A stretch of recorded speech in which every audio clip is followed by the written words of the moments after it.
Bitootes 24 guyyaa itti hooggansi haaraan Itoophiyaadhaaf gara aangootti dhufe qofaa miti. Guyyaa itti misraachoo abdii fi karoorri haaraan itti dhaga'amedha. Guyyaa itti jalqabanii xumuruun aadaa ta'uunis itti lallabamedha. Guyyaa itti ministeerri muummee Dr. Abiy Ahmed gara aangootti dhufan. Dr. Abiy gara aangootti dhufuun waan hedduu lafa du'e kaaseera. Waan dagatamee si yaadachiise. Kanneen keessaa tokko hidha haaromsaa guddicha Itoophiyaati. Hidha kana lafa du'e kaasuun lafa har'aatiin kan gahan Dr. Abiyyii fi caasaa isaan irra deebiin hundeessuun hojiitti galchanidha. Mahandisni garee kana hooggane irra deebiinis hidhichatti abdii horanis hojii gaggeessaa hidhichaa Injiinar Kifilee Horooti. Bitootes 24 hidha kanaaf maal buuse jennees isaan gaafanneerra. Muummichi ministeeraa Dr. Abiy piroojeektii kana dhaqanii do'atanii rakkina isaa hubatanii furmaata barbaachisiisa jedhanii yeroo furmaatatti kennanidha.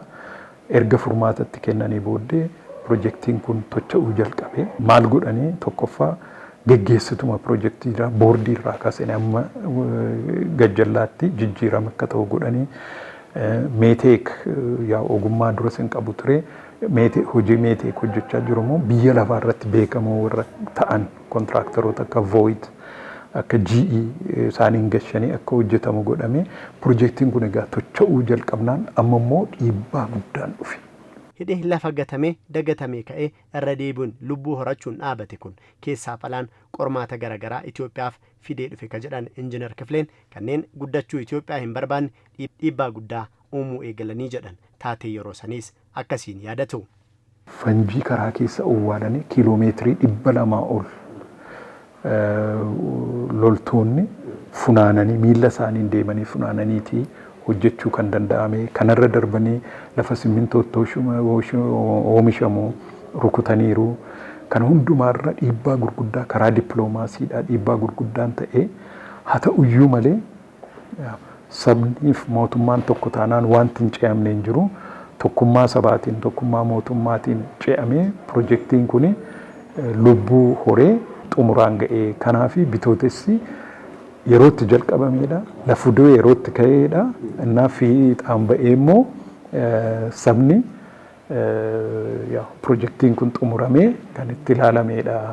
Piroojeektiin kun nuuf Adwaa lammaffaadhaa ka jedhan Injiinar Kifileen mallattoo tokkummaa fi cichoominaatiis jechuun ibsu. Hidhaan haaromsaa kun biyya keenyaa fi mallattoo guddaadha innee fudhachuu dandeenya. Maaliif mallattoo guddaadha akkuma jedhamu Adwaa isa lammataati jedhamee haasa'a. Maaliif sabni tokko ta'ee kaanaan diina guddaa biyya lafaatti beekamaadha yeroo Adwaatti kan mo'an. Kunis immoo dhiibbaa gurguddaa karaa qarshii akka hin arganne gochaa karaa dippiloomaasii karaa lolaa biyya keessaan bakkeetiin bitoota namoota bitanii piroojeektiin kun akka fiixaan baane godhani garuu tokkummaadhaan dhaabanne ammamiyyuu rakkinaa jiraatu cichanii ijaajjanii waan tokko fiixaan baasuun akka danda'u kan mirkaneessedha piroojeektiin kun. Hidhi kun Afrikaa boonseera. Afrikaan waan qabduun duroomuu fi fayyadamuu akka dandeessuuf karaa kan saaqedha ka jedhan Injiinar Kifileen nuuf ammoo piroojeektii itti aanan akkamiin bulchuu ijaaruu fi yeroo qabameef keessatti xumuruu akka dandeenyuuf barumsa guddaa nuuf laateeraa jedhaniiru. Jijjiiramni kun biyya kanaafis piroojeektii kanaafis guddaa buuseera mallattoo guddaadha. Ciminaan cichanii ijaajjanii fiixaan baasuun hin danda'ama. Rakkina hundumaa mo'anii gara jijjiiramaatti deemuun hin danda'ama kan jedhee biyya kanaaf mallattoo guddaa kan argisiisedha. Kanarratti immoo ijaajjame piroojeektoota gurguddaa amma qabamee jiru kana gara biliyoonii dheeraatti kan tilmaamamee jiru kanas fiixaan baasuuf immoo barumsa guddaa laateera.